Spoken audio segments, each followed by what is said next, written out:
नमस्कार दोस्तों, एक बार फिर से आप सभी का टू द पॉइंट चैनल में स्वागत है। दोस्तों, आज की इस क्लास में यूपी ट्रिपल एससी पेट एग्जाम के लिए ग्राफ एवं तालिका से संबंधित प्रीवियस ईयर के प्रश्नों की प्रैक्टिस करेंगे। प्रीवियस ईयर में ग्राफ एवं तालिका से जो भी प्रश्न पूछे गए हैं उन सभी को इस क्लास में सॉल्व करेंगे। आप सभी लोग इस क्लास को पूरा ध्यान से देखिए दोस्तों, ग्राफ एवं तालिका से एग्जाम में प्रश्न पूछा जाता है। 10 प्रश्न ग्राफ से पूछा जाता है, 10 प्रश्न तालिका से पूछा जाता है और ये दोनों टॉपिक काफ़ी ज़्यादा इंपॉर्टेंट हैं। इसलिए आप लोग इस क्लास को पूरा ध्यान से देखिए। तो चलिए शुरू करते हैं। पहला प्रश्न आपके सामने है, ग्राफ में एक परीक्षा में 7 छात्रों के इतिहास और भूगोल के अंकों का अनुपात दर्शाया गया है। यहाँ पर ग्राफ बना हुआ है, यहाँ पर 1 से लेकर 7 छात्र हैं और इन सभी का अनुपात यहाँ पर दर्शाया गया है। इस ग्राफ के माध्यम से यहाँ पर जो प्रश्न पूछा गया है इसका उत्तर आपको देना है। प्रश्न पूछा गया है, कितने छात्रों ने भूगोल की अपेक्षा इतिहास में ज़्यादा अंक अर्जित किए हैं? भूगोल की अपेक्षा इतिहास में। तो यहाँ पर आप देखेंगे पहले क्या लिखा है, पहले इतिहास और भूगोल के अंकों का अनुपात दर्शाया गया है।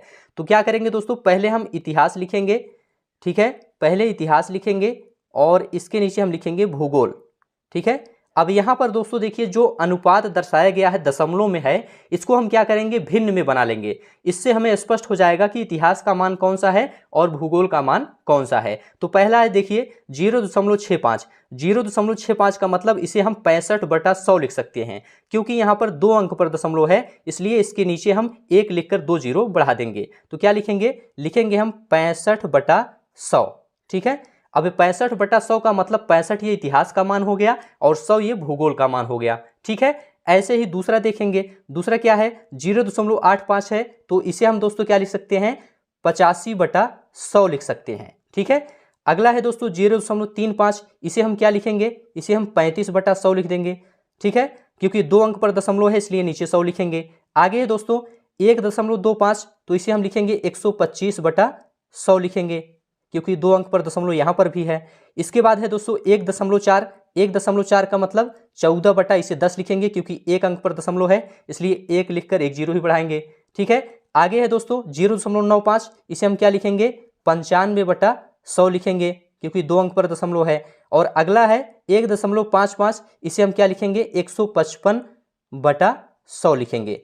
अब यहाँ पर देखेंगे दोस्तों, ऊपर वाला जो मान है ये इतिहास का है और नीचे वाला जो है ये भूगोल का है। प्रश्न पूछा गया है, कितने छात्रों ने भूगोल की अपेक्षा इतिहास में ज्यादा अंक अर्जित किए? तो आप लोग देखिए किसमें इतिहास में ज्यादा अंक है। तो यहाँ पर आप देखेंगे 125, ये देखिए इसमें इतिहास में ज्यादा है, 125 है, भूगोल में 100 है, ठीक है। ऐसे ही यहाँ पर देखिए 14/10 में 14 देखिए ज्यादा है 10 से, मतलब इतिहास में अंक ज्यादा है, भूगोल में कम है। और ऐसे ही आप 155/100 में देखेंगे, ये इतिहास का मान 155 ज्यादा है और भूगोल का 100 कम है। तो कुल मिलाकर यहाँ पर 3 छात्र ऐसे हैं जो भूगोल की अपेक्षा इतिहास में ज्यादा अंक अर्जित किए हुए हैं, इसलिए आपका यहाँ पर बी ऑप्शन राइट हो जाएगा। बस यही आपको बताना था, ठीक है। और यदि आपसे पूछे कि भूगोल की अपेक्षा इतिहास में कम अंक अर्जित कौन किया है, तो यहाँ पर आप देखेंगे इतिहास में कम 65/100 है, ये पहला है, दूसरा है, तीसरा है और यहाँ पर आप देखेंगे छठा है। ये सभी क्या है, ये इतिहास में कम अंक अर्जित किए हैं भूगोल की अपेक्षा। चलिए अगला प्रश्न देखते हैं। इसी पर आधारित अगला प्रश्न क्या पूछा गया है, निम्न में से किन छात्रों को भूगोल की अपेक्षा इतिहास में कम अंक मिले हैं, आपको यह बताना है। अब यहाँ पर देखना है कि इतिहास में कम अंक किसका है, तो इसको भी ऐसे ही अनुपात में बनाएंगे। पहले क्या लिखेंगे, पहले इतिहास लिखेंगे, ठीक है, इतिहास और नीचे लिखेंगे भूगोल, और जो दशमलव यहाँ पर लिखा गया इसको हम क्या करेंगे, भिन्न में बनाएंगे। तो 0.65 को क्या लिखेंगे, 65/100 लिखेंगे, और 0.85 को हम लिखेंगे 85/100, और ऐसे ही 0.35 को हम लिखेंगे 35/100, और ऐसे ही 1.25 को हम क्या लिखेंगे, 125/100, और 1.4 को हम लिखेंगे 14/10, क्योंकि 1 अंक पर दशमलव है, और 0.95 को हम क्या लिखेंगे, 95/100, और 1.55 को हम लिखेंगे 155/100। अब इसमें आप देखिए इतिहास में कम अंक किसका किसका है, किन छात्रों का इतिहास में कम अंक है। तो पहला छात्र ये है 65/100 में आप देखेंगे इतिहास का मान कम है, भूगोल का मान ज्यादा है, तो पहला आपका हो गया, ठीक है। इसके बाद देखेंगे दूसरा भी, देखिए 85 कम है, ये इतिहास का मान है, और 100 भूगोल का मान है, तो दूसरा भी कम है क्योंकि 85/100 है, 85 कम है 100 से, ठीक है। ऐसे ही तीसरा आप देखिए 35/100 है, इसमें भी आप देखेंगे इतिहास का मान कम है भूगोल की अपेक्षा, और यही आपको बताना है किसमें इतिहास का मान कम है, ठीक है। 125 इसमें तो ज़्यादा है इतिहास, इसको नहीं लेंगे। और 14/10 इसमें भी ज़्यादा, इसे भी नहीं लेंगे। और यहाँ पर 95/100 ये कम है भूगोल की अपेक्षा, इसलिए इसे लेंगे। और ये इतिहास में इसमें ज़्यादा, इसको नहीं लेंगे। तो यहाँ पर आप देखेंगे पहला, दूसरा, तीसरा और यहाँ पर छठा। पहला, दूसरा, तीसरा और छठा। पहला, दूसरा, तीसरा और छठा, बी ऑप्शन आपका यहाँ पर राइट है। तो इस प्रकार के सवाल दोस्तों ऐसे ही लगते हैं, बहुत ही आसानी से आप इसे सॉल्व कर सकते हैं। बस ध्यान से आप लोग समझते हुए चलिए, सभी प्रश्न बहुत ही आसानी से आपको समझ में आएगा। चलिए आगे बढ़ते हैं और अगला प्रश्न देखते हैं। भूगोल में छात्र 3 से 4 के मध्य अंक की प्रतिशत बढ़त क्या है, आपको बताना है।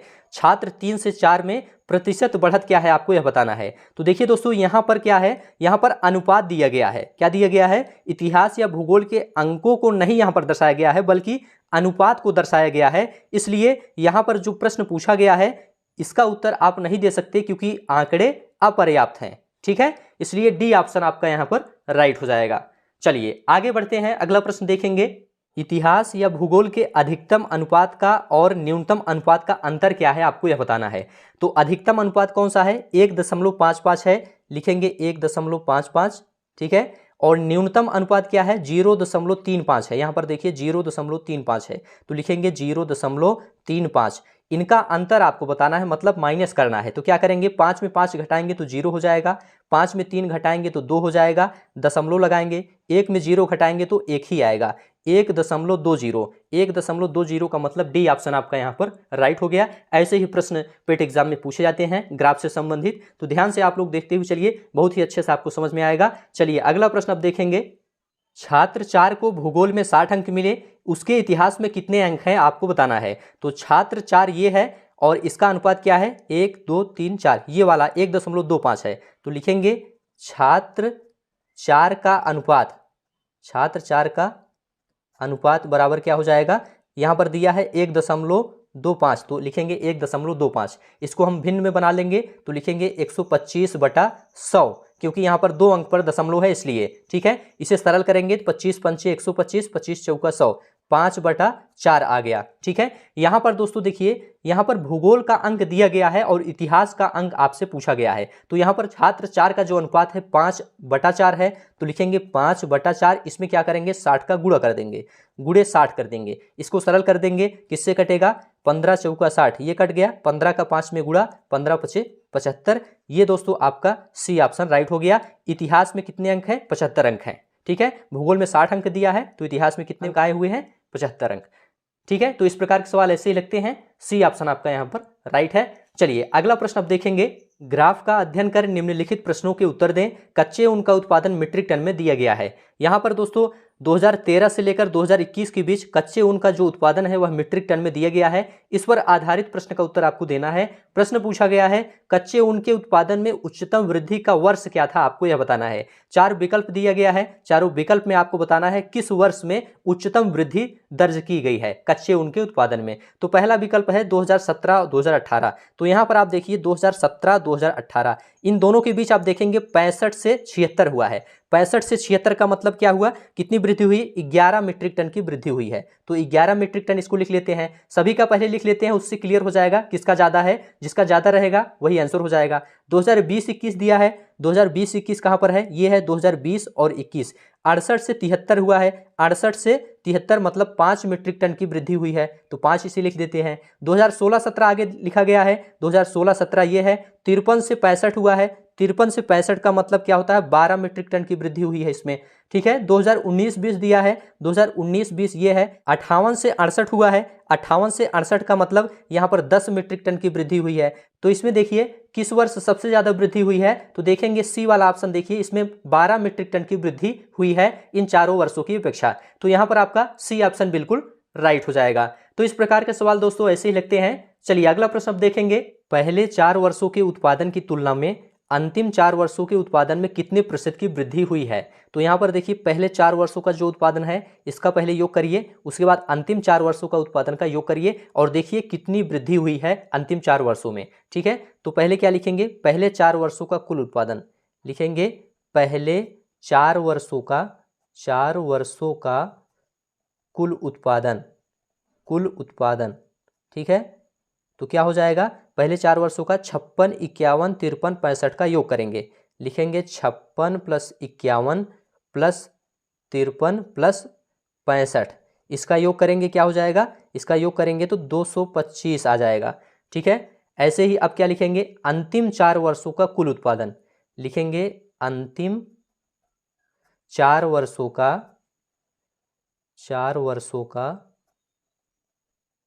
कुल उत्पादन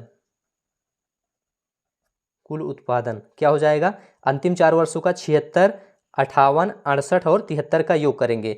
लिखेंगे 76, 58 + 68 + 73।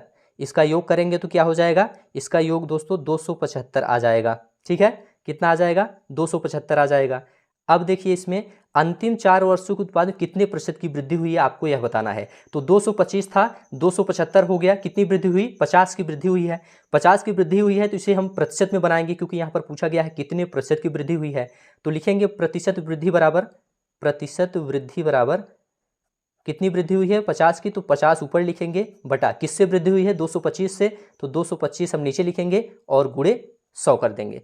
अब इसको सरल करेंगे, किससे कटेगा, 5 से कटेगा, 5 चौक 20, 2 22 25, 5 पचम 25 ये हो गया, 5 दहम 50 ये हो गया।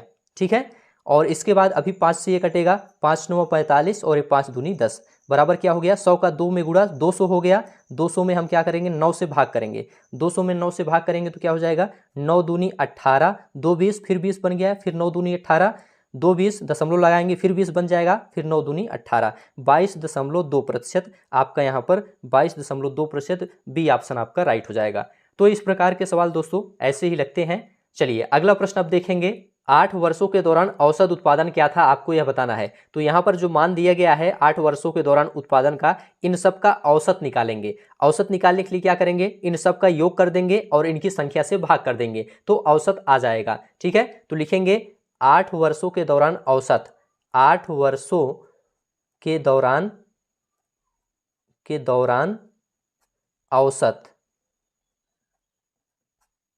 औसत कैसे निकलेगा, सबका योग करेंगे और उनकी संख्या से भाग करेंगे। तो योग करिए 56 + 51 + 53 + 65 और +76 और इसके बाद +58 और +68 और +73, इन सब का योग करके इनकी संख्या से भाग करेंगे। इनकी संख्या कितनी है, 8 है, तो 8 से हम क्या करेंगे, भाग करेंगे। चलिए अब इनका योग करिए, इनका पूरा योग करेंगे तो क्या हो जाएगा, 500 आ जाएगा, 500 बटा 8 हो जाएगा। ठीक है, सबका योग करेंगे कितना आएगा, 500 आएगा, 500 बटा 8। अब 8 से हम क्या करेंगे, 500 में भाग करेंगे। 500 में भाग कैसे जाएगा, 8 छंग 48 होता है, 48 2 50 20 बन गया, तो 8 दूनी 16, 16 4 20 दशमलव लगाएंगे 40 बन जाएगा, 8 पंचे 40। यहाँ पर 62.5 मीट्रिक टन आपका आंसर आ गया। यहाँ पर आपका बी ऑप्शन बिल्कुल राइट हो गया, 62.5 मीट्रिक टन।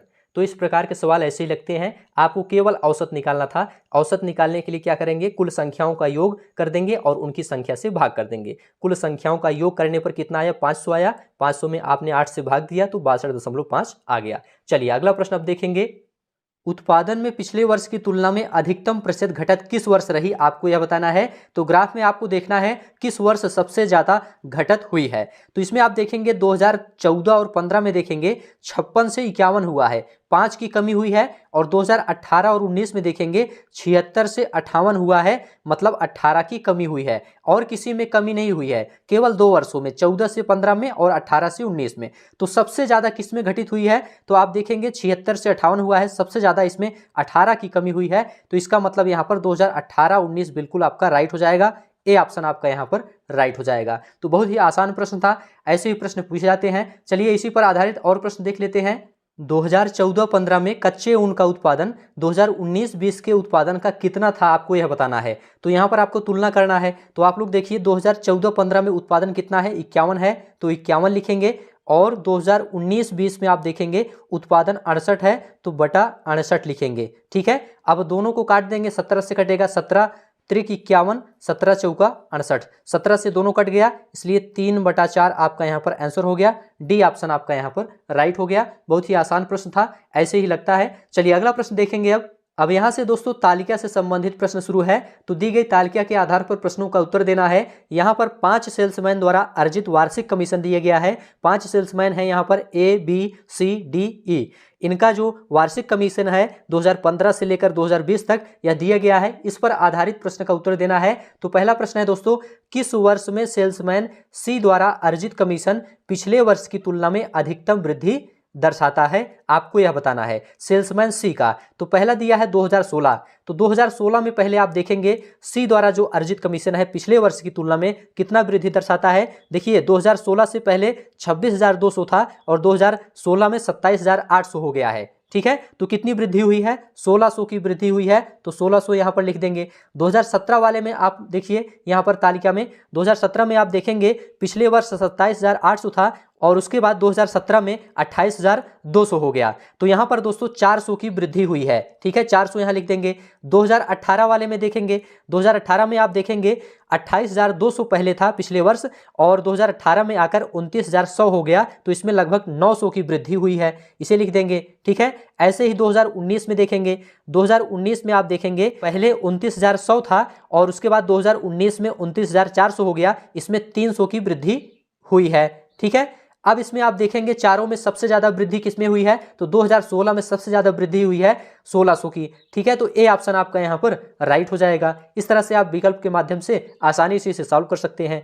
चलिए अगला प्रश्न देखते हैं इसी तालिका पर आधारित। वर्ष 2018 में बी का कमीशन 5 सेल्समैनों के उसी वर्ष के कुल कमीशन का लगभग कितना प्रतिशत था? आपको यह बताना है। तो पहले लिखेंगे 2018 में बी का कमीशन क्या है।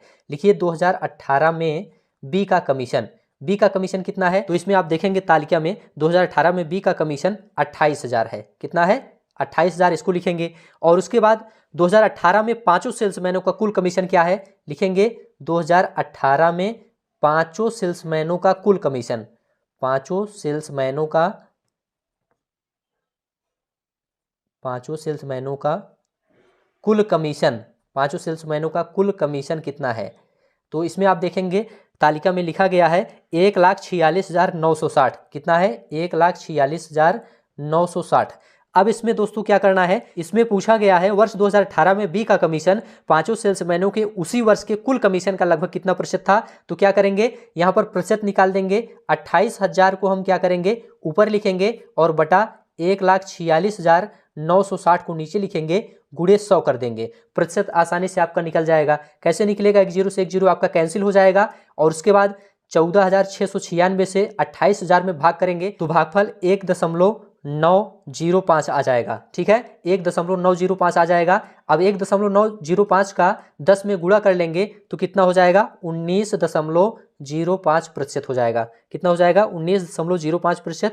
ए ऑप्शन आपका यहाँ पर राइट हो जाएगा। तो यहाँ पर दोस्तों प्रतिशत निकालना था, इस तरह से आप प्रतिशत आसानी से निकाल सकते हैं। चलिए अगला प्रश्न आप देखेंगे, किस सेल्समैन का 2018 में कमीशन 2015 की तुलना में उच्चतम वृद्धि दर्शाता है? आपको यह बताना है। विकल्प ए, बी, डी, सी दिया है, इसमें से कौन सा सही है आपको यह बताना है। तो यहाँ पर सेल्समैन ए का पहले देखते हैं। सेल्समैन ए का पहले 2015 में जो कमीशन था वह कितना था? 2015 में 27,350 था और 2018 में 29,800 हो गया। कितने की वृद्धि हुई? तो आप देखेंगे इसमें 2,450 की लगभग वृद्धि हुई है। सेल्समैन बी का आप देखते हैं, सेल्समैन बी का 2015 में कमीशन 26,850 था और 2018 में 28,000 हो गया। तो यहाँ पर 1,150 की वृद्धि हुई है। ठीक है, ऐसे ही सेल्समैन डी का देखते हैं। सेल्समैन डी का 2015 में कमीशन 27,850 है और 2018 में 30,060 हो गया है। तो लगभग 2,210 की वृद्धि हुई है। तो 2,210 यहाँ पर लिख देंगे। ऐसे ही सेल्समैन सी का आप देखते हैं।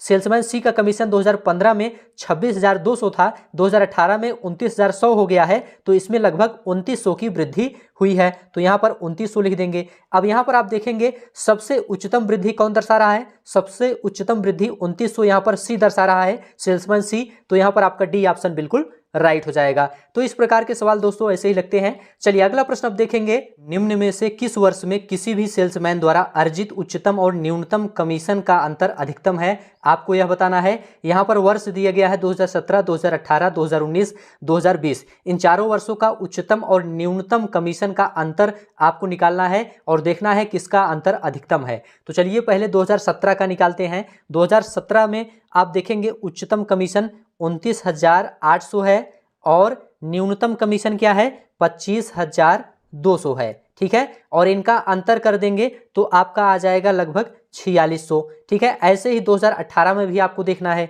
2018 में आप देखेंगे उच्चतम कमीशन कितना है, उच्चतम 30,060 है और न्यूनतम दोस्तों 28,000 है, 28,000 लिखेंगे और इनका अंतर कर देंगे तो 2060 आ गया। ऐसे ही 2019 में आप देखेंगे, तालिका में ध्यान से आप लोग देखते हुए चलिए। 2019 में आप देखेंगे उच्चतम कमीशन 29,800 है, 29,800 लिखेंगे। न्यूनतम कमीशन इसमें आप देखेंगे 24,600 है, तो 24,600 लिखेंगे और इनका अंतर कर देंगे तो 5200 आ जाएगा, ठीक है। ऐसे ही 2020 का करेंगे। 2020 में उच्चतम कमीशन 32,000 है, 32,000 लिखेंगे और इसमें माइनस करेंगे न्यूनतम कमीशन 27,000 है, 27,000 लिखेंगे और इसमें अंतर कर देंगे तो अंतर लगभग 5,000 आ जाएगा।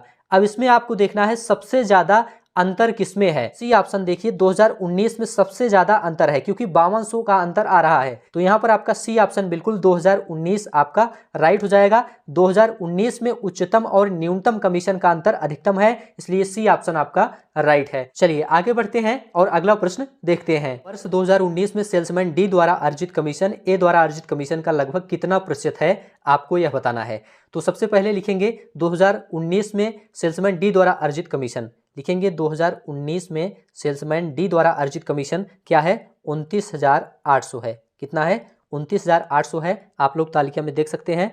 और 2019 में ए द्वारा अर्जित कमीशन क्या है, ए द्वारा अर्जित कमीशन आप देखेंगे 24,600 है 2019 में ए द्वारा अर्जित कमीशन। अब इन दोनों का प्रतिशत आपको निकालना है, ठीक है। तो प्रतिशत क्या हो जाएगा, प्रतिशत बराबर हो जाएगा 29,800 बटा 24,600 गुणे 100, ठीक है। 2 जीरो से 2 जीरो आपका यहाँ पर कैंसिल हो जाएगा। अब आपको यहाँ पर 29,800 में 246 से भाग देना है, तो 246 का इसमें जब भाग करेंगे तो कितना आ जाएगा, आप लोग भाग करके देखिए तो लगभग दोस्तों आपका 121.14% आ जाएगा, जो कि किसी भी विकल्प में नहीं है, इसलिए आपका यहाँ पर डी ऑप्शन बिल्कुल राइट हो जाएगा, इनमें से कोई नहीं, ठीक है। तो इस प्रकार के प्रश्न ऐसे ही सॉल्व होते हैं। चलिए अगला प्रश्न अब देखेंगे। अब यहाँ पर दोस्तों फिर से एक तालिका दिया गया है, तालिका का अध्ययन करके नीचे दिए गए प्रश्नों का उत्तर देना है। तो यहाँ पर दोस्तों विभिन्न महीनों में 4 शेयर ब्रोकरों में खुले खातों की संख्या सैकड़ों में दी गई है। यहाँ पर महीने दिए गए हैं मई, जून, जुलाई, अगस्त, सितंबर। इन महीनों में खुले खातों की संख्या दी गई है और यहाँ पर शेयर ब्रोकर दिए गए हैं एंजल, शेरखान, जेरोधा, ट्रेडबुल। यहाँ पर दोस्तों प्रश्न पूछा गया है निम्नलिखित में से किस महीने में खुले खातों की संख्या की औसत महत्तम है। महीना है जून, सितंबर, अगस्त, मई। इन चारों में बताना है किस महीने में औसत अधिकतम है। तो क्या करेंगे, चारों महीनों का औसत पहले निकालेंगे। तो पहले जून माह का देखते हैं, जून माह का औसत निकालिए। जून माह का कॉलम ये है, इसमें 28, 18, 45 और 42 का औसत निकालना है। औसत कैसे निकालेंगे, कुल संख्याओं का योग बटे उनकी संख्या से भाग करते हैं। तो इन सब का योग करके 4 से भाग करेंगे तो लिखेंगे यहाँ पर क्या 28 प्लस 18, 28 प्लस 18 प्लस 45 और प्लस 42, ठीक है, प्लस 42। अब इनका योग करेंगे और उसके बाद इसमें 4 से भाग करेंगे। इनका योग करेंगे तो कितना हो जाएगा, इनका योग करेंगे तो 133 हो जाएगा।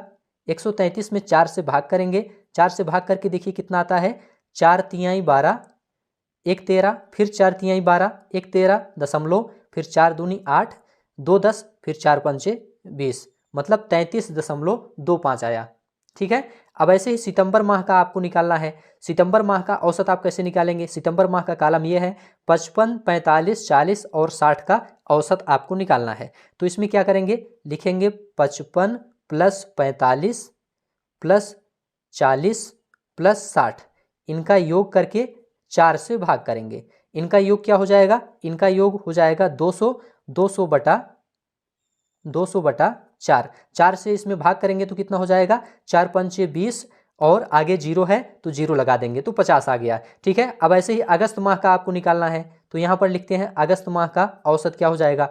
अगस्त माह का यहाँ पर देखेंगे 65, 30, 35 और 50, इनका औसत निकालना है। तो इनका योग कर देंगे 65 प्लस 30 प्लस 35 प्लस 50 बटा 4।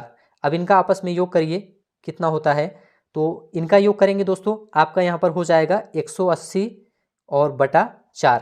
इससे आप भाग करेंगे 4 से तो 4 चौक 16, 16 2 18, 20 बन गया, 4 पंचे 20। ऐसे ही मई माह का निकालते हैं। मई माह का औसत क्या हो जाएगा? मई माह में आप देखेंगे यहाँ पर 25, 22, 30, 35 दिया गया है, तो इनका आपस में योग करेंगे। लिखेंगे 25 प्लस 22 प्लस 30 प्लस 35 बटा 4। 4 से भाग करेंगे, थोड़ा सा ऊपर करते हैं, दिख नहीं रहा होगा। 4 से भाग करते हैं तो यहाँ पर इसका योग क्या हो जाएगा? इसका योग 112 हो जाएगा, और 4 से इसमें भाग करेंगे तो यहाँ पर देखिए 4 दूनी 8, 3 11 32, 4 8 32, यहाँ पर 28 हो गया। अब इसमें देखिए सबसे ज़्यादा औसत किसका आया है? यहाँ पर एक औसत आया है 33.25, एक आया है 50, एक आया है 45, एक आया है 28। तो सबसे ज़्यादा ये 50 है। ये किसका है? ये सितंबर माह का है। तो सितंबर माह का औसत सबसे अधिक आया है, इसलिए बी ऑप्शन आपका यहाँ पर राइट हो जाएगा। ठीक है, तो इस प्रकार के सवाल ऐसे ही लगते हैं। चलिए इस पर आधारित और प्रश्न देख लेते हैं। अगस्त में खुले खातों की संख्या जून में खुले खातों की संख्या से लगभग कितने प्रतिशत कम या ज्यादा थी, आपको यह बताना है। तो यहाँ पर आप देखेंगे सबसे पहले हम अगस्त में खुले खातों की संख्या निकालेंगे। अगस्त माह ये है, इसमें कितने खाते खुले हैं इसको पहले लिखेंगे, उसके बाद जून का लिखेंगे। अगस्त में आप देखेंगे यहाँ पर देखिए अगस्त माह में जोड़ लेते हैं कितने खाते खुले हैं। 5 5 10 की 0 हासिल 1, 6 1 7, 3 10, 3 13, 13 5 18, 180 खाते अगस्त माह में खुले हैं। ऐसे ही आपको जून माह में निकालना है। जून माह का आप निकाल लीजिए। जून माह ये है 28 18 45 42, इनको आपस में जोड़ लीजिए। 8 8 16, 16 5 21, 2 23, 23 की 3 हासिल 2, और 2 2 4, 1 5, 4 9, 4 13, 133 हुआ है। अगस्त में 180 खाते खुले थे, जून माह में 133 खाते खुले हैं। अब इनका प्रतिशत आपको निकाल देना है। अगस्त माह में ज़्यादा संख्या में खाते खुले हैं, जून माह में कम संख्या में खुले हैं। तो इनका प्रतिशत कैसे निकालेंगे? 180 में क्या करेंगे? 133 को माइनस कर देंगे। 180 में 133 माइनस करेंगे तो देखिए कितना आता है। यहाँ से उधार ले जाएंगे, 10 बन जाएगा, 10 में से 3 गए 7 हो जाएगा, यहाँ 7 में से 3 गए 4 हो जाएगा। 47 अंतर आया है दोनों का। ठीक है, अब इनका प्रतिशत वृद्धि हम निकाल देंगे। 47 बटा 133 गुणे 100 हो जाएगा। 47 बटा 133 गुणे 100, 47 का 100 में गुणा कर लेंगे तो 4700 हो जाएगा। 4700 बटा 133। अब 4700 में 133 का भाग करना है। आप लोग भाग करके देखिए कितना आता है। इसमें भाग करेंगे तो आपका लगभग 35.3% आ जाएगा। 35.3% का मतलब बी ऑप्शन आपका यहाँ पर राइट है। ठीक है, तो इस प्रकार के सवाल ऐसे ही लगते हैं। चलिए अगला प्रश्न अब देखेंगे। मई से सितंबर तक एंजल में खुले खातों की संख्या से जीरोधा में खुले खातों की संख्या का अनुपात क्या है, आपको बताना है। यहाँ पर अनुपात निकालना है, तो अनुपात निकालने के लिए क्या करेंगे? पहले मई से सितंबर तक एंजल में खुले खातों की संख्या लिखेंगे, उसके बाद जीरोधा में खुले खातों की संख्या लिखेंगे, फिर दोनों का अनुपात निकालेंगे। तो चलिए पहले एंजल का लिखते हैं, मई से सितंबर तक। एंजल का आप लोग यहाँ पर देखिए लिखते हैं, एंजल में खुले खातों की संख्या बराबर क्या हो जाएगा? यहाँ पर देखिए मई से सितंबर तक लिखना है तो 25 28 35 65 55 का योग कर लेना है। क्या करेंगे? 25 प्लस 28 प्लस 35 प्लस 65 प्लस 55, इन सब का योग क्या हो गया? इन सब का योग करेंगे तो 208 हो जाएगा। ठीक है, अब ऐसे ही जेरोधा का निकालना है। जेरोधा का आपको लिखना है, पूरा योग लिखना है। जेरोधा यहाँ पर लिखा गया है, यहाँ पर मई से लेकर सितंबर तक लिखना है। 30 45 50 35 40 का योग करना है। लिखेंगे 30 प्लस 45 प्लस 50 प्लस 35 और प्लस 40, इसका योग कर देंगे। इसका योग करेंगे तो टोटल 200 आ जाएगा। इन सब का योग करेंगे तो कितना आ जाएगा? 200। 208 और 200 आया। अब इन दोनों का अनुपात आपको निकालना है। तो अनुपात कैसे निकलेगा? 208 को ऊपर लिखेंगे, 200 को नीचे लिखेंगे। अब 200 से भाग करना है किसमें? 208 में भाग कर सकते हैं। 251 200 जाएगा, उसके बाद 8 बच रहा है, तो 8 बच रहा है, दशमलव लगा देंगे, 80 बन जाएगा। 80 में भाग जाएगा नहीं 200 से, एक जीरो बढ़ा देंगे तो ये 800 बन जाएगा। और 200 चौका 800 होता है तो 4 बार ले जाएंगे। तो यहाँ पर आपका यही आंसर हो गया, 1.04। डी ऑप्शन आपका यहाँ पर राइट हो गया। तो इस प्रकार के सवाल दोस्तों ऐसे ही लगते हैं। चलिए अगला प्रश्न देखेंगे। सभी प्रश्न आप लोग ध्यान से देखते हुए चलिए, ऐसे ही प्रश्न पेड एग्जाम में पूछे जाएंगे। किस शेयर ब्रोकर में खुले खातों की औसत संख्या महत्तम है, आपको यह बताना है। 4 शेयर ब्रोकर दिए गए हैं, चारों का पहले आपको औसत निकालना है और देखना है किसका औसत सबसे अधिक है। ठीक है, तो चलिए पहले एंजल का निकालते हैं। एंजल का औसत कैसे निकालेंगे, एंजल यहाँ पर है, इसका औसत कैसे निकालेंगे, कुल संख्याओं का योग कर देंगे और इनकी संख्या से भाग कर देंगे। संख्या कितनी है, 1 2 3 4 5, मतलब 5 से भाग करना है, इन सबको जोड़कर 5 से भाग करना है। तो लिखेंगे 25 प्लस 28 और प्लस 35 प्लस 65 प्लस 55, इनका योग करके इसमें हम 5 से भाग करेंगे तो एंजल का औसत निकल जाएगा। इनका योग करेंगे कितना हो जाएगा, इनका योग करेंगे तो 208 हो जाएगा। 208 में हम 5 से भाग करेंगे तो 5 चौक 20 और उसके बाद 8 है, 5 एकन्नम 5, 3 8 दशमलव लगा देंगे 30 बन जाएगा, 5 छंग 30, 41.6 आया। ये औसत किसका है, एंजल का है। अब ऐसे शेर खान का निकालेंगे, ठीक है, शेर खान का यहाँ पर लिख दे रहे हैं। शेर खान का औसत कैसे निकलेगा, शेर खान यहाँ पर लिखा है, इसका औसत निकालेंगे, पूरा योग करके 5 से भाग करेंगे तो लिखेंगे 22 प्लस 18, 22 प्लस 18 प्लस 32 और प्लस 30 प्लस 45, इनका योग करके इसमें 5 से भाग करेंगे तो इनका योग क्या हो जाएगा, इनका योग 147 हो जाएगा। 147 में 5 से भाग करिए, 5 से भाग करेंगे, 5 दूनी 10, 4 14 47 बन गया, 5 9 45, 2 47 दशमलव लगा देंगे 20 बन जाएगा, 5 चौक 20, 29.4 ये शेर खान का औसत आ गया। अब ट्रेड बुल का औसत निकालते हैं, यहाँ पर ट्रेड बुल लिखते हैं, ट्रेड बुल का औसत, ट्रेड बुल का औसत आप देखिए, ट्रेड बुल यहाँ पर है, इसका औसत निकालेंगे तो लिखेंगे 35 प्लस 42 प्लस 45 प्लस 50 प्लस 60 और बटा 5, 5 से भाग करेंगे तो क्या हो जाएगा, पहले इसका योग करते हैं, योग इसका क्या हो जाएगा, ट्रेड बुल का पूरा इसका योग हो जाएगा दोस्तों 232, 232 में हम 5 से भाग करेंगे, 5 से भाग करिए, 5 चौक 20, 3 23 32 बन गया और 5 छंग 30, 2 32, 2 बच रहा है, अभी दशमलव लगाएंगे 20 बन जाएगा, 5 चौक 20, ये आपका 46.4 आ गया ट्रेड बुल का औसत। ठीक है, अब ऐसे जेरोधा का निकालते हैं, जेरोधा का औसत निकालते हैं। जेरोधा में आप देखेंगे यहाँ पर दिया है 30 प्लस 45 और प्लस 50 प्लस 35 और प्लस 40, इसका योग करके इसमें 5 से भाग करेंगे, इसका योग करेंगे तो क्या आ जाएगा, जेरोधा का पूरा योग इसका आ जाएगा 200, 200 में 5 से भाग करेंगे तो 5 चौक 20, 40 आ जाएगा, इसका औसत कितना आया, 40 आया। अब इसमें देखेंगे सबसे ज़्यादा औसत किसका है, ये पहला देखिए एंजल का 41.6 आया है, शेर खान का 29.4 आया है, जेरोधा का 40 आया है और ट्रेडबुल का 46.4 आया है। तो सबसे ज़्यादा 46.4 ट्रेडबुल में आया है, तो सी ऑप्शन आपका यहाँ पर राइट हो जाएगा। ट्रेडबुल का औसत सबसे ज़्यादा है, इसलिए सी ऑप्शन आपका यहाँ पर राइट हो जाएगा। ठीक है, चलिए अब आगे बढ़ते हैं, अगला प्रश्न देखेंगे। रेडबुल में खुले खातों की संख्या का औसत शेर खान में खुले खातों की संख्या के औसत का लगभग कितना प्रतिशत कम या ज़्यादा था, आपको यह बताना है। तो यहाँ पर प्रतिशत निकालना है, पहले औसत दोनों का निकालना है, ट्रेडबुल का और शेर खान का, उसके बाद प्रतिशत आपको बताना है। तो चलिए ट्रेडबुल का औसत निकाल लेते हैं, यहाँ पर लिखते हैं ट्रेडबुल। ट्रेडबुल का औसत कैसे निकलेगा, ट्रेडबुल यहाँ पर लिखा गया है 35 42 45 50 60 का औसत निकालना है। तो क्या करेंगे, सबका योग करके 5 से भाग कर देंगे क्योंकि इनकी संख्या 5 है।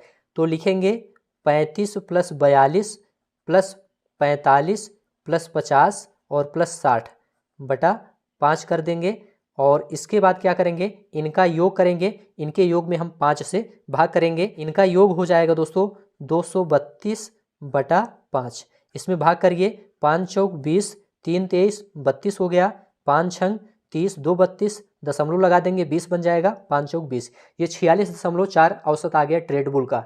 ठीक है, अब ऐसे ही औसत किसका निकालना है, शेर खान का निकालना है। तो शेर खान का भी औसत ऐसे निकल जाएगा, शेर खान यहाँ पर है 22 18 32 30 45 का औसत निकालना है, 22 प्लस 18 प्लस 32 प्लस 30 प्लस 45 और बटा 5 कर देंगे, इसका औसत निकालेंगे, इसका योग पहले करेंगे, इसका योग क्या हो जाएगा, तो शेर खान का पूरा योग 147 हो जाएगा बटा 5, इसमें 5 से भाग करेंगे तो 5 दूनी 10 4 14 47 बन गया, 5 9 45 2 47 दशमलव लगा देंगे 20 बन गया, 5 चौक 20, 29.4 आ गया। अब इन दोनों का प्रतिशत निकालना है, 46.4 का 29.4 का। तो पहले क्या लिखेंगे, लिखेंगे हम 46.4, यहाँ पर हम प्रतिशत निकाल देते हैं, 46.4 माइनस 29.4 और बटा 29.4 गुणे 100। अब ऐसे प्रतिशत निकाल देंगे, आपका आ जाएगा आंसर 46.4 में 29.4 माइनस करेंगे तो कितना आएगा, 17 आ जाएगा। ठीक है, और बटा 29.4 गुणे 100। अब इसको सरल करना है, 17 का 100 में गुणा कर देंगे 1700 हो जाएगा। 1700 में हम 29.4 से जब भाग करेंगे तो कितना आएगा, आप लोग भाग करके देखिए। भाग करेंगे तो लगभग दोस्तों आपका आ जाएगा 57.82%। ठीक है, 57.82%।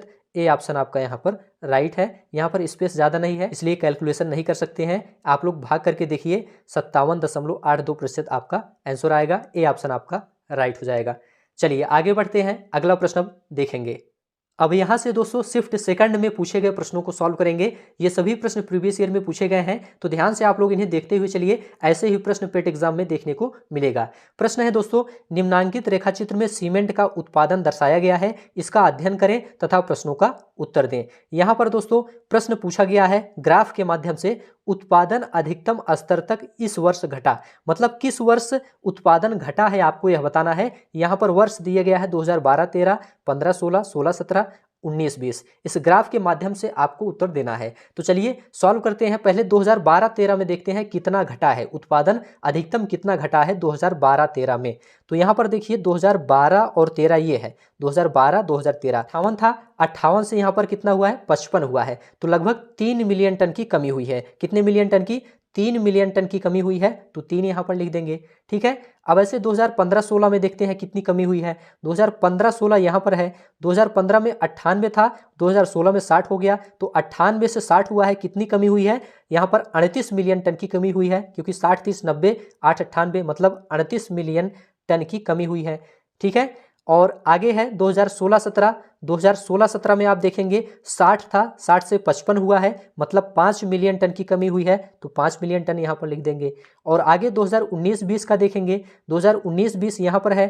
ठीक है, 2019-20 में देखिए 90 से 80 हुआ है, मतलब 10 मिलियन टन की कमी हुई है। तो यहाँ पर सबसे ज़्यादा कमी किस वर्ष हुई है, सबसे ज़्यादा यहाँ पर देखिए 2015-16 में 38 मिलियन टन की कमी हुई है, इसलिए बी ऑप्शन आपका यहाँ पर राइट हो जाएगा।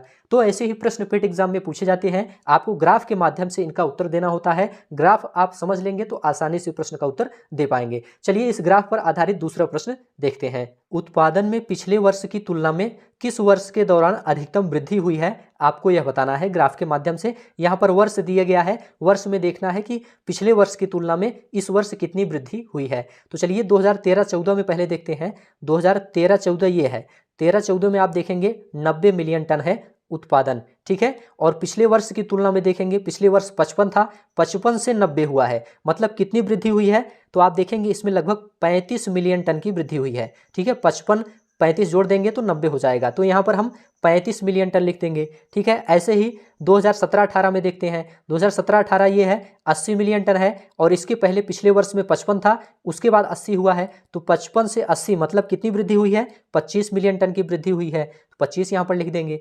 2014-15 में देखते हैं। 2014-15 ये है, इसमें आप देखेंगे 98 है, पिछले वर्ष की तुलना में कितनी वृद्धि हुई है, पिछले वर्ष 90 था, 90 से 98 हुआ है, इसका मतलब 8 मिलियन टन की वृद्धि हुई है। ठीक है, ऐसे ही आप लोग ध्यान से समझते हुए चलिए। 2018-19 में आप देखिए, 2018-19 में 90 है, तो पिछले वर्ष की तुलना में कितनी वृद्धि हुई है, पिछले वर्ष 80 था, उसके बाद 90 हुआ है, मतलब 10 मिलियन टन की वृद्धि हुई है, तो 10 यहाँ पर लिख देंगे। तो सबसे ज़्यादा वृद्धि किस वर्ष हुई है, आप लोग यहाँ पर देखिए, सबसे ज़्यादा यहाँ पर देखिए 35, यहाँ पर 2013-14 के दौरान सबसे ज़्यादा वृद्धि हुई है, इसलिए ए ऑप्शन आपका यहाँ पर राइट हो जाएगा, वर्ष 2013-14। तो इस तरह से आप ग्राफ के माध्यम से आसानी से सॉल्व कर सकते हैं। चलिए आगे बढ़ते हैं, अगला प्रश्न देखेंगे। प्रथम 3 वर्षों के दौरान औसत उत्पादन क्या था, आपको यह बताना है। तो प्रथम 3 वर्षों के दौरान औसत आपको निकालना है। प्रथम 3 वर्ष कौन कौन है, 2010, 2011, 2012। इसमें उत्पादन देखेंगे 42, 44, 58 है, तो क्या करेंगे, इनका योग करके हम 3 से भाग कर देंगे, क्योंकि औसत बराबर होता है कुल संख्याओं का योग बटे उनकी संख्या। तो प्रथम 3 वर्षों का निकालना है, तो प्रथम 3 वर्षों का योग करके 3 से भाग कर देंगे। ठीक है, तो इनका औसत क्या हो जाएगा, औसत हो जाएगा 42 + 44 + 58 बटा 3। ठीक है, 3 से हम भाग करेंगे। अब इनका योग क्या हो जाएगा, इनका योग करेंगे तो 144 हो जाएगा। 144 में 3 से भाग करेंगे, 3 चौक 12, 2 14, 24 हो गया, 3 8 24, 48 मिलियन टन आपका आंसर आ गया। यहाँ पर आपका दोस्तों सी ऑप्शन बिल्कुल राइट हो जाएगा, 48 मिलियन टन। ठीक है, तो इस प्रकार के सवाल दोस्तों ऐसे ही लगते हैं। चलिए आगे बढ़ते हैं, अब अगला प्रश्न देखेंगे। सीमेंट का अधिकतम उत्पादन वर्ष में दर्ज किया गया था। किस वर्ष अधिकतम उत्पादन दर्ज किया गया है आपको यह बताना है। वर्ष यहाँ पर दिया गया है 2013-14, 14-15, 18-19, 17-18। किस वर्ष अधिकतम उत्पादन हुआ है आपको यह बताना है। तो चलिए पहले लिखते हैं 2013-14 का। 13-14 में आप देखेंगे 13-14 कहाँ पर है, 13-14 ये है, इसमें उत्पादन 90 मिलियन टन है तो 90 यहाँ पर लिख देंगे। 2014-15 है, 2014-15 में देखेंगे 14-15 ये है, इसमें 98 मिलियन टन उत्पादन है तो 98 यहाँ पर लिख देंगे। ठीक है, इसके बाद 2018-19 का देखते हैं। 2018-19 में देखेंगे 90 मिलियन टन है तो 90 मिलियन टन यहाँ पर लिख देंगे।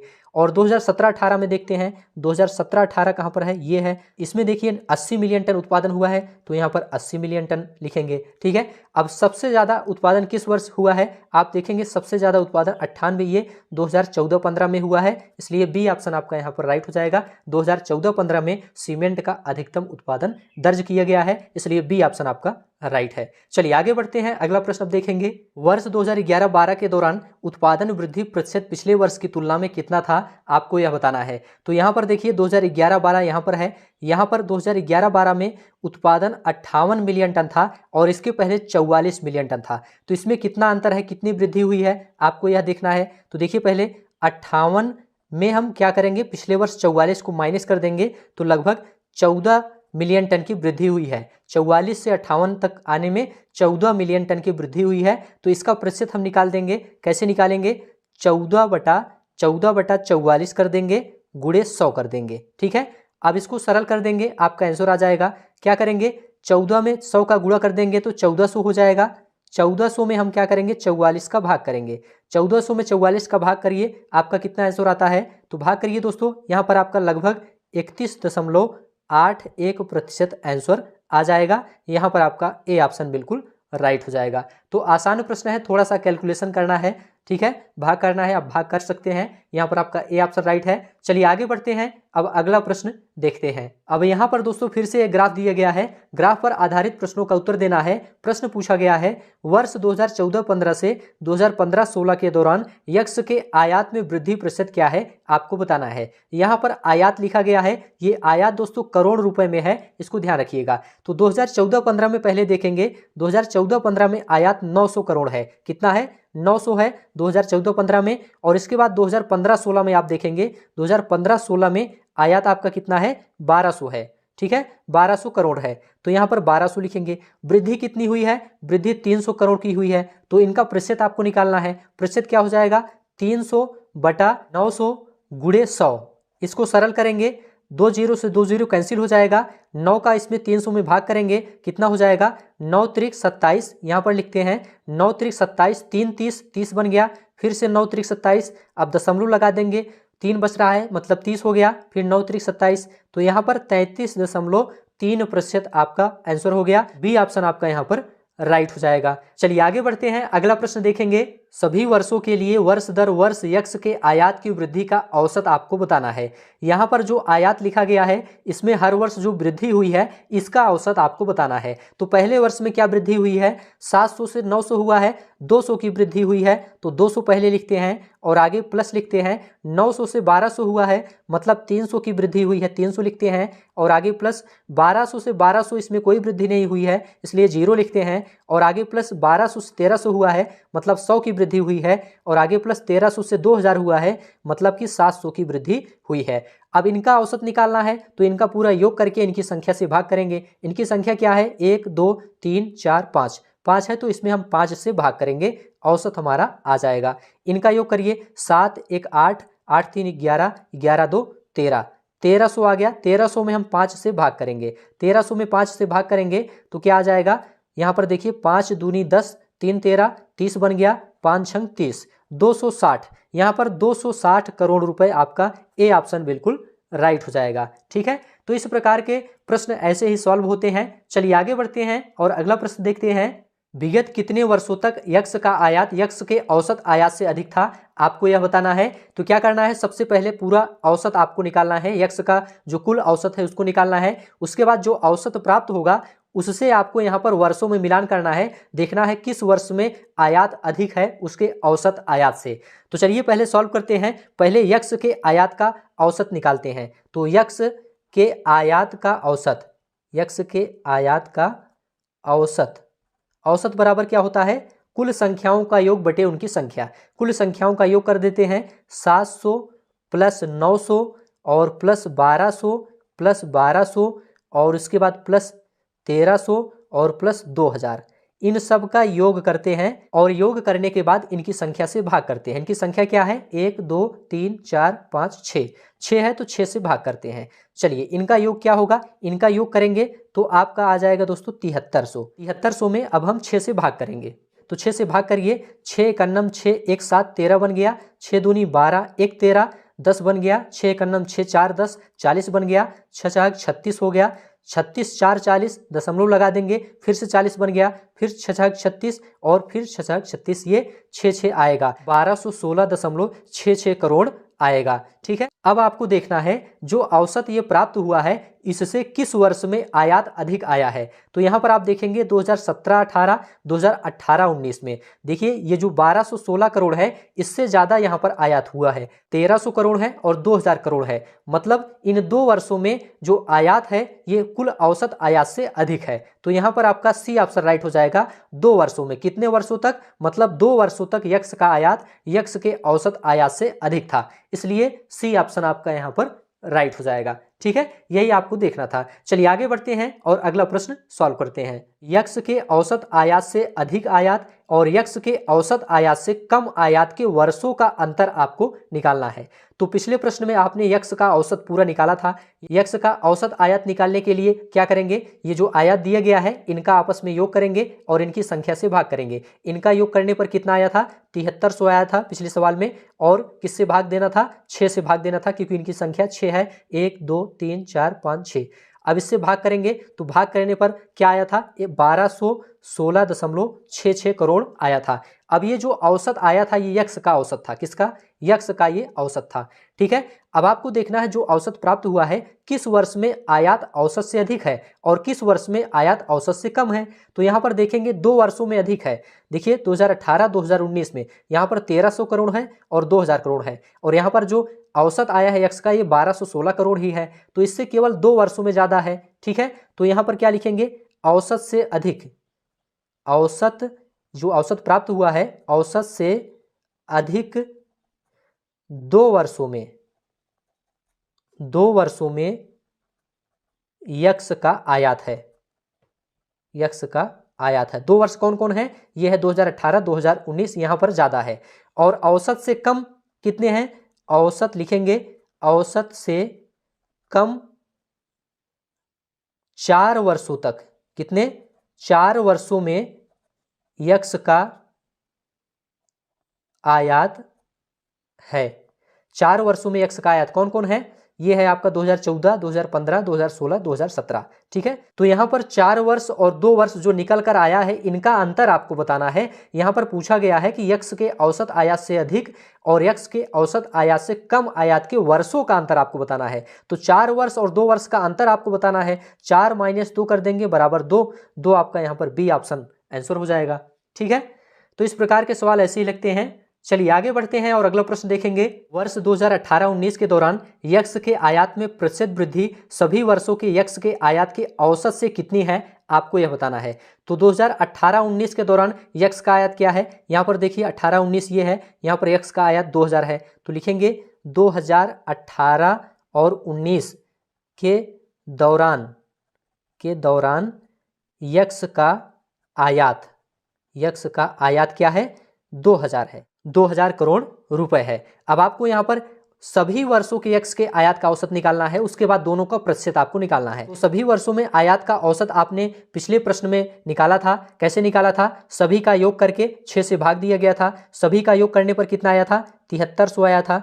7300 में 6 से भाग करेंगे तो लगभग 1216.66 करोड़ आया था। ठीक है, ये जो है सभी वर्षों में यक्स का औसत आया था। अब इन दोनों का प्रतिशत आपको निकालना है, 2000 का और 1216 का प्रतिशत आपको निकालना है। तो कैसे निकालेंगे प्रतिशत, थोड़ा सा ऊपर करते हैं ताकि आपको आसानी से दिख जाए। तो चलिए प्रतिशत निकालते हैं। यहाँ पर प्रतिशत वृद्धि लिखेंगे, प्रतिशत वृद्धि बराबर 2000, ये 2000 है इसमें हम माइनस करेंगे 1216.66 और बटा भाग करेंगे 1216.66 गुणे 100 से। इससे भाग करेंगे तो यहाँ पर इसको सॉल्व करेंगे। 2000 में 1216.66 माइनस करेंगे तो कितना आएगा 783.34 और बटा 1216.66 गुणे 100। अब इसको दोस्तों सरल करना है। 100 का इसमें 783.34 में गुणा करना है, उसके बाद 1216.66 से भाग करना है। ठीक है, करेंगे तो लगभग आपका कितना आंसर आ जाएगा, लगभग 64.38% आपका यहाँ पर आंसर आ जाएगा। डी ऑप्शन आपका यहाँ पर राइट हो जाएगा। आप लोग यहाँ पर कैलकुलेशन करके देख सकते हैं। आप लोग यहाँ पर भाग करिए, देखिए कितना आंसर आ रहा है। आपका आंसर यहाँ पर 64.38% आएगा। ठीक है, तो डी ऑप्शन आपका यहाँ पर राइट है। चलिए आगे बढ़ते हैं और अगला प्रश्न देखते हैं। अब यहाँ पर दोस्तों फिर से एक तालिका दी गई है और तालिका पर आधारित प्रश्नों का उत्तर देना है। तालिका में दोस्तों 4 व्यक्ति ए बी सी डी सप्ताह के विभिन्न दिनों पर वस्तुओं की बिक्री कर रहे हैं और इस पर आधारित प्रश्न का उत्तर आपको देना है। प्रश्न है मंगलवार को ए द्वारा बेची गई वस्तु तथा शनिवार को सी द्वारा बेची गई वस्तु का अनुपात क्या था, आपको यह बताना है। तो यहाँ पर आप देखेंगे मंगलवार को ए द्वारा बेची गई वस्तु, ए यहाँ पर है और मंगलवार यहाँ पर है। ए द्वारा बेची गई वस्तु क्या है 35 है, तो लिखेंगे 35। और आगे शनिवार को सी द्वारा बेची गई वस्तु, सी यहाँ पर है और शनिवार यहाँ है, सी द्वारा बेची गई वस्तु 45 है। तो कह रहा है इन दोनों का अनुपात आपको निकालना है। तो अनुपात यहाँ पर आ गया, इनको अब सरल कर देना है। यहाँ पर दोस्तों 5 से भाग करेंगे, 5 सत्ते 35 और 5 नवा 45, 7:9, मतलब यहाँ पर बी ऑप्शन आपका राइट हो गया। तो आसान प्रश्न है, ऐसे ही प्रश्न पूछे जाते हैं। चलिए अगला प्रश्न देखते हैं इसी तालिका पर आधारित। सोमवार को डी द्वारा बेची गई वस्तु शनिवार को सी द्वारा बेची गई वस्तु का कितना प्रतिशत थी, आपको यह बताना है। यहाँ पर आपको प्रतिशत निकालना है। तो देखिए यहाँ पर सोमवार को डी द्वारा बेची गई वस्तु क्या है, सोमवार कहाँ पर है, ये है, और डी द्वारा बेची गई वस्तु 20 है सोमवार को, तो 20 लिखते हैं। ठीक है, और उसके बाद शनिवार को सी द्वारा बेची गई वस्तु, यहाँ पर देखिए शनिवार यहाँ पर है और सी द्वारा बेची गई वस्तु 45 है, तो यहाँ पर 45 लिखते हैं। अब इन दोनों का प्रतिशत निकालना है, तो क्या लिखेंगे 20/45 गुणे 100 कर देंगे। इसको काट दीजिए, 5 से कटेगा, 5 चौक 20, 5 नवा 45। आगे हो जाएगा 100 का 4 में गुणा 400, 400/9 हो जाएगा। 400 में हम 9 से भाग करेंगे तो कितना हो जाएगा, 9 चौक 36 होता है। कितना होता है, 9 चौक 36, 4 40, फिर से 40 हो गया, फिर से 9 चौक 36 करेंगे, 4 40, 4 बच रहा है, दशमलव लगाएंगे, फिर से 40 बचेगा, फिर से 9 चौक 36 करेंगे तो 4 आ जाएगा, और उसके बाद फिर से 4 बचेगा, तो 44.44% यहाँ पर आपका आंसर हो जाएगा। सी ऑप्शन आपका यहाँ पर राइट हो जाएगा। तो इस प्रकार के सवाल दोस्तों ऐसे ही लगते हैं। चलिए आगे बढ़ते हैं, अगला प्रश्न देखेंगे। बी, सी तथा डी द्वारा क्रमशः सोमवार, मंगलवार, शनिवार को बेची गई वस्तुओं का औसत क्या है, आपको बताना है। औसत बराबर होता है कुल संख्याओं का योग बटे उनकी संख्या। तो बी द्वारा सोमवार को बेची गई वस्तु क्या है, बी द्वारा सोमवार को बेची गई वस्तु 45 है, तो पहले हम 45 लिखते हैं और आगे प्लस लिखते हैं। सी द्वारा मंगलवार को बेची गई वस्तु क्या है, सी द्वारा मंगलवार को बेची गई वस्तु 48 है, 48 लिखेंगे, और प्लस डी द्वारा शनिवार को बेची गई वस्तु क्या है, डी द्वारा शनिवार को बेची गई वस्तु 40 है, 40 लिखेंगे। अब इनका औसत निकालना है तो इसमें 3 से भाग कर देंगे क्योंकि इनकी संख्या 3 है। ठीक है, अब इनका योग करेंगे, इनका योग कर देंगे तो 133 हो जाएगा। 133 में हम 3 से भाग करेंगे, 3 से भाग करिए, 3 चौक 12, 1 13, फिर 13 बन गया, फिर 3 चौक 12, दशमलव लगा देंगे, 1 बच रहा है, 10 बन जाएगा, 3 तिहाई 9, 1 10, फिर 3 तिहाई 9, तो यहाँ पर 44.33 आंसर हो गया। ए ऑप्शन आपका यहाँ पर राइट हो गया। चलिए आगे बढ़ते हैं और अगला प्रश्न देखते हैं। सप्ताह के सभी 4 दिनों में डी वस्तु की बिक्री की तुलना में बी वस्तु की बिक्री में कितने प्रतिशत की वृद्धि आई है, आपको यह बताना है। तो पहले सप्ताह के सभी 4 दिनों में डी वस्तु की कितनी बिक्री हुई है उसको लिखेंगे। तो सप्ताह के सभी 4 दिनों में डी वस्तु की बिक्री क्या है, डी वस्तु की बिक्री है यहाँ पर देखिए 20, 26, 41, 40। इनका योग करेंगे 20, 26, 41 और आगे है 40, तो लिखेंगे प्लस 40। इनका योग करेंगे, इनका योग करेंगे तो 127 आ जाएगा। और ऐसे ही सप्ताह के सभी 4 दिनों में बी वस्तु की बिक्री निकालेंगे, तो लिखेंगे बी वस्तु की बिक्री बराबर देखिए 45, 50, 28, 40, तो लिखेंगे 45 प्लस 50 प्लस 28 और प्लस 40। इनका योग क्या हो जाएगा, इनका योग दोस्तों 163 हो जाएगा। ठीक है, अब क्या करना है, इन दोनों का प्रतिशत निकालना है, प्रतिशत वृद्धि निकालना है।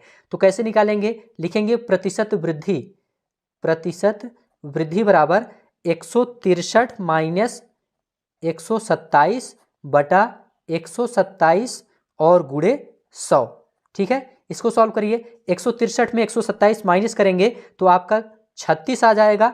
36/127, यहाँ 100 का 36 में गुणा कर लेंगे तो 3600 हो जाएगा। अब क्या करना है, 3600 में 127 का भाग करना है। भाग करके देखिए कितना आता है। भाग करेंगे दोस्तों तो 28.3% आएगा। 28.3%। यहाँ पर आपका क्या सही हो जाएगा, डी ऑप्शन बिल्कुल राइट हो जाएगा। तो इस प्रकार के सवाल ऐसे ही लिखते हैं। चलिए आगे बढ़ते हैं और अगला प्रश्न देखते हैं। सोमवार को बेची गई वस्तुओं की औसत और शुक्रवार को बेची गई वस्तुओं की औसत के मध्य कितना अंतर है, आपको यह बताना है। पहले सोमवार को बेची गई वस्तुओं का औसत निकालना है, उसके बाद शुक्रवार को बेची गई वस्तु का औसत निकालना है, फिर दोनों का अंतर करना है। तो सोमवार को बेची गई वस्तु का औसत आपको पहले निकालना है, तो पहले सोमवार लिखेंगे, सोमवार का औसत निकालेंगे। यहाँ पर देखिए 40, 45, 25, 20 इन सब का योग करके 4 से भाग कर देंगे तो सोमवार को बेची गई वस्तु का औसत आ जाएगा। ठीक है, तो 40 + 45 और + 25 + 20 बटा कितना करेंगे, 4 करेंगे। अब इनका योग करके 4 से भाग करेंगे, इनका योग करेंगे तो 130 हो जाएगा। 130 में 4 से भाग करेंगे तो कितना हो जाएगा, यहाँ पर भाग करिए। 4 तिहाई 12, 1 13, 10 बन गया। तो 4 से 10 में भाग कर देंगे, 4 दूनी 8, 2 10 दशमलव लगा देंगे, 20 बन जाएगा। 4 पंचे 20, यहाँ पर 32.5 आ गया। ये सोमवार का औसत आ गया। अब ऐसे ही दोस्तों शुक्रवार का औसत निकालना है, तो लिखेंगे शुक्रवार का औसत। शुक्रवार का औसत क्या है, देखिए यहाँ पर 25, 28, 15, 41 का योग करके 4 से भाग करेंगे, क्योंकि औसत बराबर कुल संख्याओं का योग बटे उनकी संख्या होता है।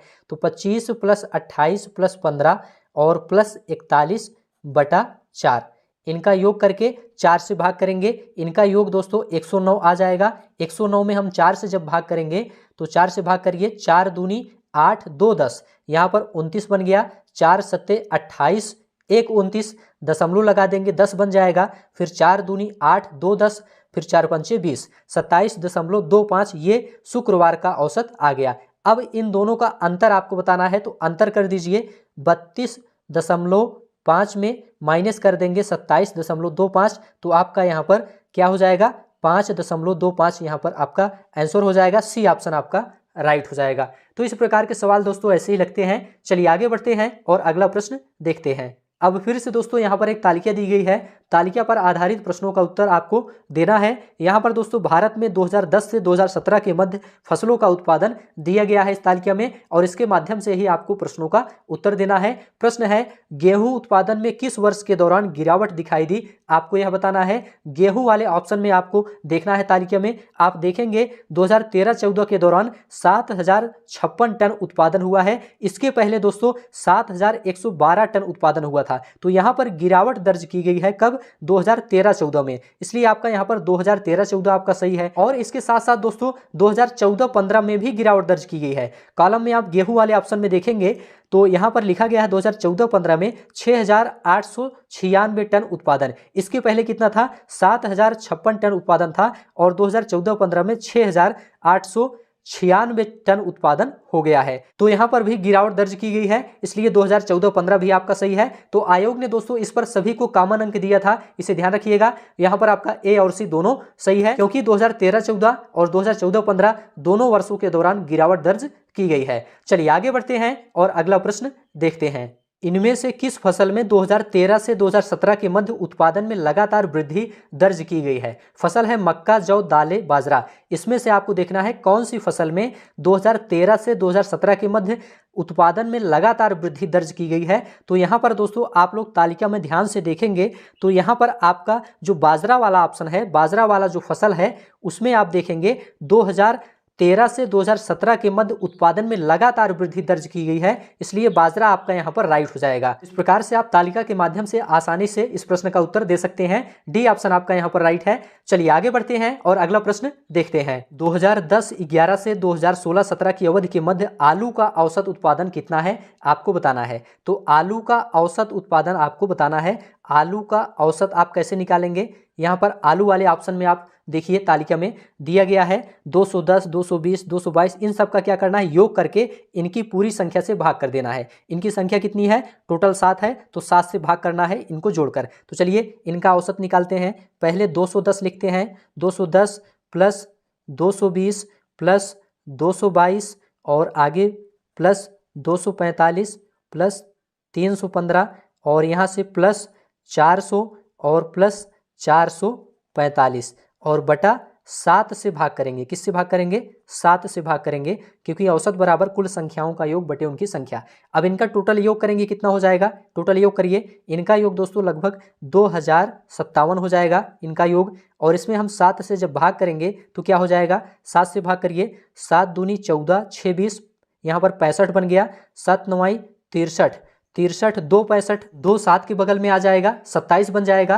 तो यहाँ पर भाग चला जाएगा, 7 त्रिक 21, 21 6 27, दशमलव लगा देंगे, 60 बन गया और 7 8 56। तो यहाँ पर दोस्तों 293.86 टन यहाँ पर आपका बी ऑप्शन बिल्कुल राइट हो जाएगा। तो इस प्रकार के सवाल दोस्तों ऐसे ही लगते हैं। चलिए आगे बढ़ते हैं और अगला प्रश्न देखते हैं। 2016-17 के मध्य इनमें से किस फसल के उत्पादन में पिछले वर्ष की तुलना में गिरावट दर्ज की गई है? तो यहाँ पर दोस्तों आप लोग तालिका में ध्यान से देखेंगे, 2016-17 के मध्य चावल वाले ऑप्शन में आप लोग ध्यान से देखिए, चावल वाले ऑप्शन में आप देखेंगे पिछले वर्ष की तुलना में गिरावट दर्ज की गई है। पिछले वर्ष 826 टन उत्पादन था और 2016-17 में 812 हो गया, लगभग 14 टन की गिरावट दर्ज की गई है। इसलिए आपका सी ऑप्शन यहाँ पर चावल बिल्कुल राइट हो जाएगा तालिका के माध्यम से। चलिए आगे बढ़ते हैं और अगला प्रश्न देखते हैं। आलू का उत्पादन 2015-16 में 2010-11 का अंदाजन कितना गुणा है, आपको यह बताना है। मतलब कितना गुना है आपको यह बताना है। तो आलू का उत्पादन 2015-16 में कितना था? आलू का उत्पादन लिखेंगे, आलू का उत्पादन 2015-16 में 400 टन था और 2010-11 में आलू का उत्पादन कितना था? 2010-11 में आलू का उत्पादन 210 टन था। ठीक है, ये वाला कब का है? ये ऊपर वाला 2015-16 का है, इसको लिख लीजिए, 2015-16 का है और ये 2010-11 का है। 400 और 210 टन। अब इन दोनों का क्या करना है? गुना निकालना है कि आलू का जो उत्पादन है 2015-16 में 2010-11 का अंदाजन कितना गुना है। तो क्या करेंगे? 400 में हम 210 का भाग कर देंगे। ठीक है, एक जीरो से एक जीरो कैंसिल हो जाएगा, 21 से 40 में भाग करेंगे, 21 1 21, 21 9 30, 10 40 मतलब 19 ज़्यादा है, दशमलव लगा देंगे तो 190 बन जाएगा और 21 9 189 होता है। ठीक है, तो इस तरह से 1.9 आपका यहाँ पर आंसर हो जाएगा, डी ऑप्शन आपका यहाँ पर राइट हो जाएगा। तो इस प्रकार से दोस्तों आज की यह क्लास यहीं पर समाप्त होती है। ये सभी प्रश्न प्रीवियस ईयर में पेट एग्जाम में पूछे गए थे, ऐसे ही प्रश्न पेट एग्जाम में पूछे जाते हैं। वीडियो अच्छा लगा हो तो चैनल को सब्सक्राइब करिए, दोस्तों में शेयर करिए और कमेंट में लिखकर जरूर बताइए। एक महत्वपूर्ण सूचना आप सभी के लिए है, कुछ लोग कहते हैं दोस्तों कि नोटिफिकेशन नहीं जाता है, तो उनके लिए सूचना यह है, यदि आप सब्सक्राइब नहीं किए हैं तो पहले सब्सक्राइब कर लीजिए। यदि सब्सक्राइब कर लिए हैं तो सब्सक्राइब करने के बाद दोस्तों बगल में एक बेल आइकन होता है, बेल आइकन पर जब आप प्रेस करेंगे तो आपको एक ऑल का ऑप्शन दिखेगा, ऑल के ऑप्शन पर आपको क्लिक करना है। इसके बाद दोस्तों इस चैनल पर जो भी वीडियो अपलोड की जाएंगी उसका नोटिफिकेशन सबसे पहले आप तक जाएगा। आपको क्या करना है? सब्सक्राइब करना है, सब्सक्राइब करने के बाद बेल आइकन प्रेस करना है, बेल आइकन प्रेस करने के बाद उसमें एक ऑल का ऑप्शन आता है, ऑल के ऑप्शन को सिलेक्ट करना है। ठीक है, उसके बाद सभी वीडियोस का नोटिफिकेशन आप तक सबसे पहले पहुंचेगा। तो वीडियो को यहीं समाप्त करते हैं, अब आपको नेक्स्ट क्लास मिलेंगे किसी नए टॉपिक के साथ। तब तक के लिए आप सभी का बहुत बहुत धन्यवाद।